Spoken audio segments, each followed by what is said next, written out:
കല്യാണം കഴിഞ്ഞിട്ട് ഞാൻ കേട്ടിട്ടുള്ള ഒന്ന് രണ്ട് കാര്യങ്ങളിൽ ഒരു പ്രധാനപ്പെട്ട കാര്യമായിരുന്നു, കല്യാണം കഴിഞ്ഞിട്ട് നിനക്ക് എത്ര പെട്ടെന്നാണ് ഗൾഫിലോട്ടേക്ക് ചെക്കൻ്റെ കൂടെ പോകാൻ പറ്റിയിട്ടുള്ളത്. ഞങ്ങളൊക്കെ എത്ര വർഷങ്ങൾ കഴിഞ്ഞിട്ടാണ് ഗൾഫൊക്കെ ഒന്ന് കണ്ടിട്ടുള്ളത്, ഹസ്ബൻഡിൻ്റെ കൂടെ ഒന്ന് പോയി നിന്നിട്ടുള്ളത് എന്നൊക്കെ. നിങ്ങൾക്ക് പോകാൻ പറ്റാത്തതിന് ഇപ്പം ഞാൻ എന്ത് ചെയ്യാനാണ്? ദൈവം സഹായിച്ച് എനിക്ക് പെട്ടെന്ന് തന്നെ ഇങ്ങോട്ടേക്ക് വരാൻ പറ്റി, എനിക്ക് നല്ലൊരു ജോലി കിട്ടി, ഞങ്ങൾ മര്യാദയ്ക്ക് ജീവിച്ചു പോകണം. അതിന് നിങ്ങൾ കുശുമ്പ് കുത്തിയിട്ട് എന്ത് ചെയ്യാനാണ്? ഇതും പറഞ്ഞുകൊണ്ട് ഞാൻ എൻ്റെ ഇന്നത്തെ വീഡിയോ തുടങ്ങുകയാണ്. ഞങ്ങൾ ഇന്ന് പോകാൻ പോകുന്നത് റാസൽ ഖൈമയിലുള്ള ഹയസ്റ്റ് വ്യൂ പോയിൻ്റ് ആയിട്ടുള്ള ജബൽ ജയ്സിലേക്കാണ്.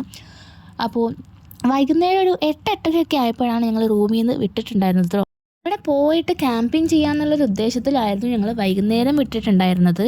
അവിടെ എത്തിയിട്ട് നല്ല സൺറൈസൊക്കെ കാണാമെന്ന് കരുതി. അങ്ങനെ ഞങ്ങൾ വൈകുന്നേരം വരുന്ന വഴിക്ക് നല്ല ഫുഡൊക്കെ കഴിച്ച് വയറ് നിറച്ചിട്ടാണ് മല കയറാൻ വേണ്ടിയിട്ട് തുടങ്ങിയിട്ടുണ്ടായിരുന്നത്. അങ്ങനെ ഒരു രാത്രി 11-11:30 ആയപ്പോൾ ഞങ്ങൾ അവിടെ എത്തിയിട്ടുണ്ടായിരുന്നു. രാത്രി ആയതുകൊണ്ട് ഒരു വ്യൂവും കാണാൻ പറ്റിയിട്ടുണ്ടായിരുന്നില്ല.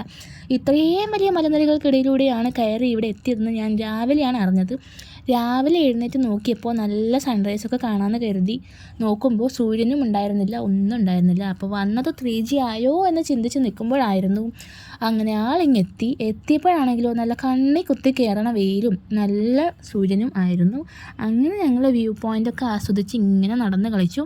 അവിടെയാണെങ്കിൽ ഇപ്പോൾ ഒരുപാട് ആക്ടിവിറ്റീസൊക്കെ വന്നിട്ടുണ്ടെന്ന് കേട്ടു. ഹയസ്റ്റ് സിപ്പ് ലൈനും പിന്നെ ഹൈക്കിങ്ങും പിന്നെ മൗണ്ടൻ കോസ്റ്റും അങ്ങനെ പല ആക്ടിവിറ്റീസും ഉണ്ടായിരുന്നു. പിന്നെ കുറച്ച് പാർക്ക് പോലെ ഒരു ഏരിയയും ഒക്കെ ഉണ്ടായിരുന്നു. ഞങ്ങൾ പോയപ്പോൾ അത്യാവശ്യം ചെറിയ തണുപ്പൊക്കെ ഉണ്ടായിരുന്നു കേട്ടോ. പക്ഷേ അത്ര സീസൺ അല്ലാത്തത് കൊണ്ട് അധികം വലിയ തണുപ്പൊന്നും ഉണ്ടായിരുന്നില്ല. പക്ഷേ ഒരുപാട് ആൾക്കാരും ക്യാമ്പിങ്ങിന് വേണ്ടിയിട്ടായിട്ട് വന്നിട്ടുള്ള ആൾക്കാരും അങ്ങനെയൊക്കെ ഉണ്ടായിരുന്നു. പിന്നെ ഞങ്ങൾ പോയിട്ടുണ്ടായിരുന്നത് ഒരു വീക്ക് ഡേയ്സിലായിരുന്നു. നേരെ പോയിട്ട് വർക്കിന് കയറാമെന്നുള്ളത് കൊണ്ട് രാവിലെ ഒരു 8 മണി ആയപ്പോൾ തന്നെ ഞങ്ങൾ മല ഇറങ്ങാൻ വേണ്ടിയിട്ട് തുടങ്ങിയിട്ടുണ്ടായിരുന്നു. നല്ല വെയിലായിരുന്നു കേട്ടോ.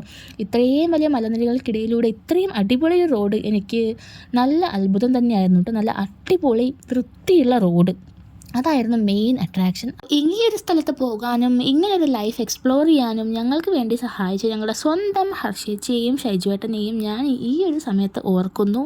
ഇപ്പം ഞാൻ ശരിക്കും മിസ് ചെയ്യുകയും ചെയ്യുന്നു. അപ്പോൾ അടിപൊളി യാത്രയായിരുന്നു.